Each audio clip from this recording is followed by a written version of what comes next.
wabarakatuh. Apa kabar korang semua? Sehat? Terima kasih kerana klik video kecil Eton je. Jangan lupa like, comment, subscribe.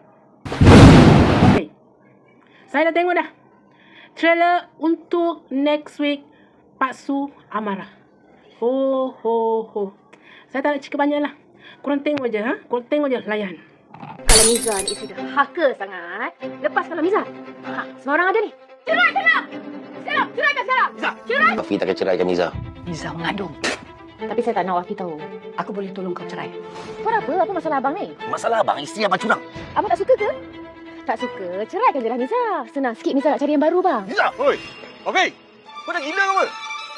Miza tu memang orang hebat lah, Mak. Kau harus kena ingat, Miza tu masih isteri orang. Pagi ni saya bangun bahu saya rasa ringan sikit. Sekarang ni bahu Pak Su yang seringan kan? Hati Pak Su. Kadang-kadang untuk sembuh, kita perlu dimaafkan. Tapi kita juga perlu memaafkan. Pak Su minta maaf. Terlalu banyak luka rimah, sarikan segalanya. Pekak! Ini menyusahkan aku. Padat! Aku pasangkan kau, padat tau. Padat, pegang. Maju saja. Abang sumpah. 2 tangan abang sumpah. Abang ceraikan Miza. Macam mana? Sudah kau tengok? Sakit hati ke tak? Okey, minggu lepas episod 1, 2, 3, 4, episod 1, 2, 3 kita santai-santai. Lepas tu masuk episod 4 dah rasa nak marah ni. Bila next week trailer yang kita nampak tadi, itulah deritanya si Amara dapat mak tiri lah Hana macam tu. Dengan si Wafi pula.